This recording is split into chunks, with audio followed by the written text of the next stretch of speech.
Good morning. So today I'm doing a book review of a book I finished last night. That is Digital Fortress by Dan Brown. This is a standalone novel written by Dan Brown, who's more famously known for writing the Da Vinci Code and the Robert Langdon series. This standalone novel Dan Brown wrote in 1998, I believe. It takes place in the mid-90s. It's a very interesting book. I characterize it as a mystery thriller. There is a really good plot to it. I like the fact that they have this disgruntled NSA employee that works in the cryptology department that really feels like the NSA is overstepping their boundaries with private information and spying and whatnot. And so before their death, they write this code that's supposed to be unbreakable that breaks down the supercomputer at the NSA. And there's all this mystery wrapped around it. And there's, it's very interesting. And then you have some of the main characters kind of act in the way that does not attributed to their nature or their profession. And so I found it very intriguing. There's definitely some twists and turns at the end. The ending it's a very good ending in the sense that it comes together really well.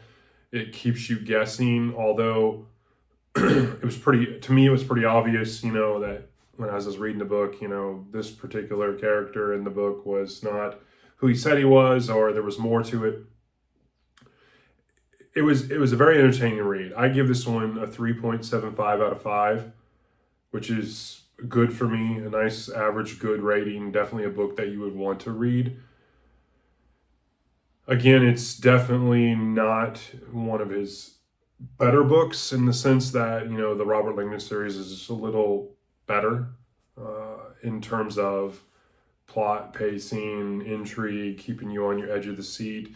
This can get a little mundane if you're not really into some of the computer technology, although it's not heavily inundated with terminology and such, but it can weigh on you in different points. And I think that's probably the reason I graded it lower than 4.0 or higher, because there's in the part in the middle, it seems to get a little boring, but overall it's a good book. I enjoyed my time with it. Obviously, I started this book this weekend. I finished it in a few days, so it was a good solid read for me. And so that is my first book review on YouTube. So I hope you enjoy this video. They're hopefully going to get better. I obviously need to concise my notes and my structure and outline on how I do these, but at the same time, if you don't know, one of the reasons I wanted to do some of these videos is to work on speaking, because I definitely think that's becoming a lost art. So anyways, I'll get off my soapbox. That's a book review. Dan Brown, Digital Fortress, 3.75 out of 5. Have a good day.